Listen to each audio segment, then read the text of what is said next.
Following the injury to former President Donald Trump, CNN's Julia Benbrook interviewed witnesses. They described hearing loud bangs before witnessing Trump collapse. Chaos erupting at a campaign rally for former President Donald Trump Saturday evening in Butler, Pennsylvania. Gunshots heard ringing out. What happened? Then the former president dropping to the ground. More bangs are heard, mixed with screams from the crowd. Moments later, you see Secret Service agents swarm and lift up Trump, his face bloodied.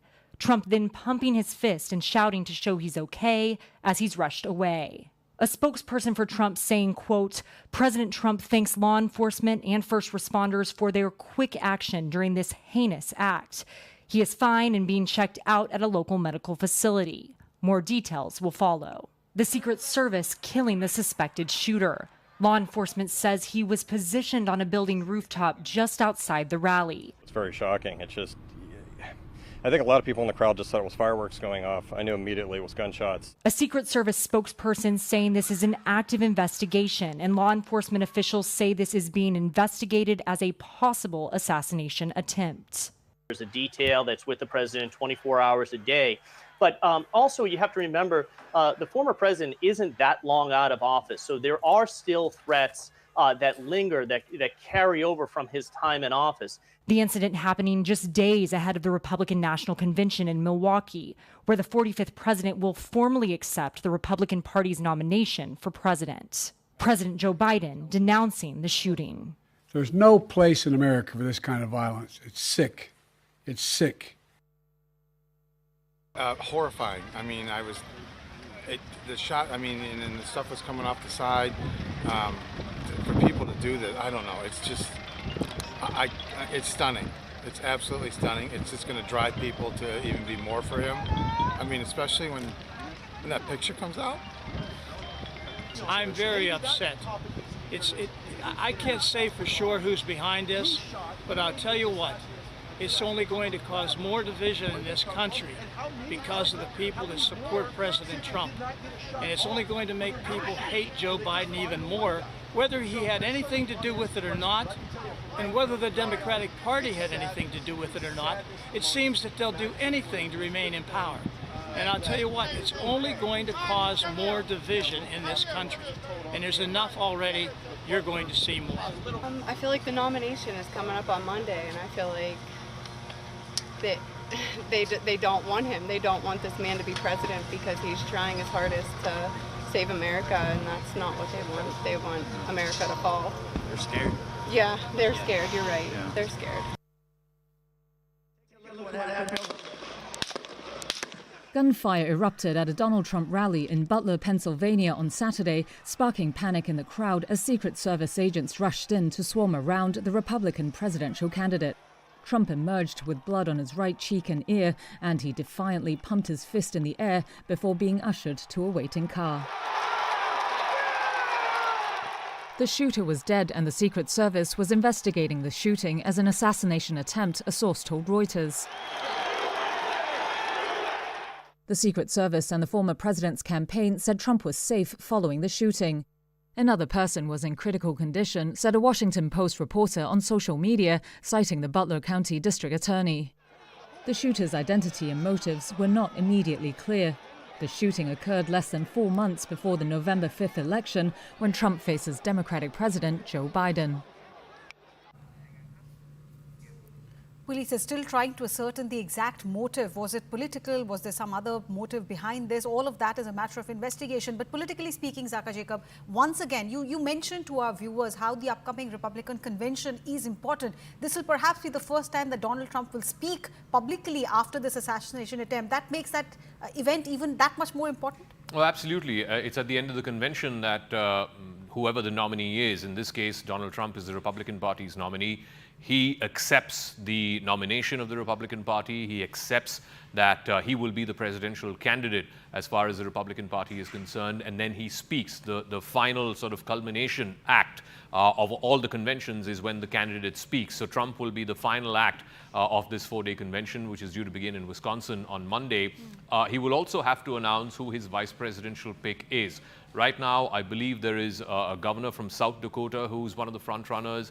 There's also a senator from Ohio, J.D. Vance, who's also being considered. Tim Scott, who's a South Carolina governor, was also in the running, but I think he's sort of fallen off the top three right now. And Marco Rubio, senator from Florida, is also in contention. So whether or not these nominees are the ones still in consideration, or whether this incident changes that, I think that is something that that we'll have to wait and see. Because if Trump decides to go with a pick who has some kind of background in law enforcement, or somebody who's got a military background, somebody who's known for a good track record on law enforcement, then I think that would be a clear signal that this incident, this assassination attempt, has changed the way in which he views the presidential race and perhaps what are the most important issues in this presidential race. But the framing of this clearly from the Republican side, and you heard some of those eyewitnesses, Trump's campaign has really sort of tried to sell this story that the Democrats, Joe Biden, the establishment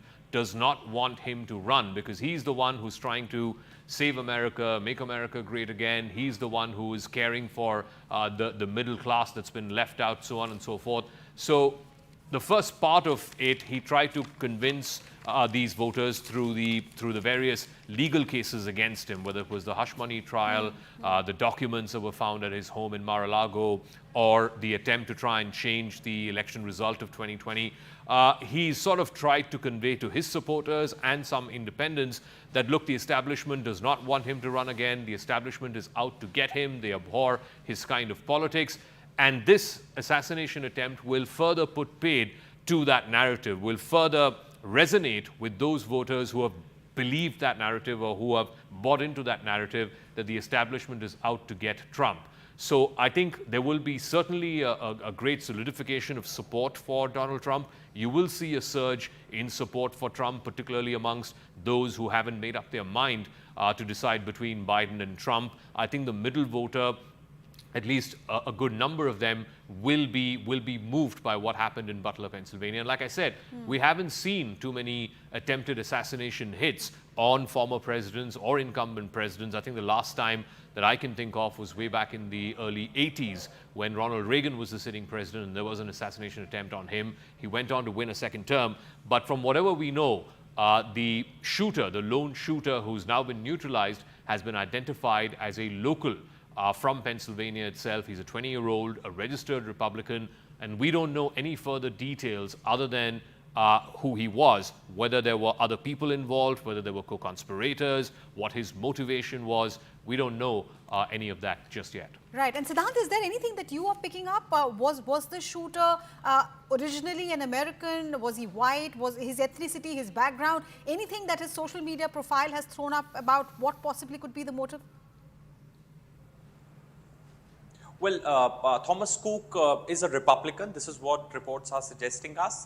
He's a 20 years old white man, and he in fact shot a couple of videos also in which he could be seen speaking against Donald Trump. This is what the reports are telling us. As far as the FBI official confirmation is concerned, then CNN International is confirming that he is the one behind the attack on Donald Trump. Thomas Cook is his name. We don't know much about his background, his affinity, from where did he get arms. All these things are yet to be shared by FBI to media. But all we know is that he's a 20 years old white male. His name is Thomas Cook. Now, investigation is going on. In fact, FBI has put in all the resources from field officers to investigators to all the agents in Pennsylvania. They all have been stationed in Pennsylvania to investigate this entire matter. Statements of eyewitnesses would be recorded, and FBI will also be looking into the labs where that took place on ground from the Secret Service personnel. At the same time, FBI has called it an assassination attempt. So that's the name that FBI has given to today's incident.